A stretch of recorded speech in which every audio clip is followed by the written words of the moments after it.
السلام علیکم، میں ہوں احمد نواز اور آپ دیکھ رہے ہیں اپنا نور اینڈ احمد۔ اس بار جو گرمیوں کا سیزن آیا، پوری دنیا اس پہ کہہ رہی کہ یہ دنیا کی ہسٹری کا سب سے گرم ترین سیزن ہوگا، اور اس چیز کو دیکھتے ہوئے بہت سارے سوشل میڈیا پر جو انفلوئنسر ہیں وہ اور جتنے بھی آفیشیلز ہیں وہ سارے اس چیز کی ریکویسٹ کر رہے ہیں کہ لوگ درخت لگائیں، پلانٹ لگائیں تاکہ ماحول کو ٹھنڈا کیا جا سکے۔ اور اس چیز کو دیکھ کر بہت سارے لوگ آگے آئے بھی، انہوں نے میسیج آگے کنوے کیا بھی، جو کہ بہت اچھی بات ہے۔ لیکن یہاں پہ میں ایک عرض کرتے چلوں کہ پاکستان میں یا انڈیا میں یا ایشیا میں جن ممالک میں بھی ان کے مقامی جو درخت ہیں جو اب آہستہ آہستہ ناپید ہوتے جا رہے ہیں، ختم ہوتے جا رہے ہیں، ان درختوں کو دوبارہ سے لگانا شروع کریں۔ جو مقامی درخت ہوتا ہے وہ اس آب و ہوا کے لیے بالکل ٹھیک ہوتا ہے، اس کو زیادہ محنت بھی اس کے لیے نہیں کرنی پڑتی اور اس کو زیادہ کیئر کی بھی ضرورت نہیں ہوتی۔ دوسری چیز، ہمارے ہاں نیم کا درخت، پیپل کا درخت، بیری اور شیشم کے درخت یہ بہت عام ہوتے تھے۔ مجھے آج بھی یاد ہے جب بچپن میں ہم کسی بہت ہی تپتی چلچلاتی دوپہر میں کسی ایسے روڈ سے گزرتے تھے جس کے سائیڈوں پر اکثر شیشم کے درخت لگے ہوتے تھے یا کوئی نیم کے درخت لگے ہوتے تھے، تو وہ روڈ اتنی ٹھنڈی ہوتی تھی، یخ ہوا آتی تھی وہاں پہ۔ پھر آہستہ آہستہ ایسے ہوا کہ روڈوں کے کنارے سے پہلے تو شیشم کے درخت توڑنے شروع کیے۔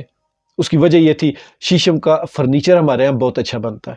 تو فرنیچر کے لیے شیشم کے درختوں کی کٹائی شروع ہوئی، اور اس کے بدلے میں اگر خانہ پوری بھی کی گئی تو وہ یوکلپٹس کے درختوں سے کی گئی، جو کہ زمین کا پانی سارا چوس لیتا ہے، اور آب و ہوا کے لیے وہ اتنا ٹھیک نہیں جتنا شیشم کا درخت یا نیم کے درخت ہے۔ اور یہ ایک روایت چل پڑی، آہستہ آہستہ مقامی درختوں کو کاٹا جانے لگا اور ان کی جگہ یوکلپٹس یا کورنوکاپس یا اس طرح کے کچھ اور چند پودے ہیں، پلانٹ ہیں، درخت ہیں جو لگائے جانے لگے۔ ان کی ایک وجہ، سب سے بڑی جو وجہ تھی وہ یہ تھی کہ وہ فوراً بڑھ جاتے تھے، فوراً درخت بن جاتے تھے، ان کے اوپر زیادہ تردد نہیں کرنا پڑتا تھا۔ اور ہمارے ہاں سب سے جو برا اس پہ کردار ادا کیا وہ کھمیوں کی طرح بنتی ہاؤسنگ سوسائٹیز نے کیا۔ انہوں نے اپنی ہاؤسنگ سوسائٹیز کو خوبصورت دکھانے کے لیے ایسے درختوں کا انتخاب کیا جو فوراً سے بڑھتے ہیں،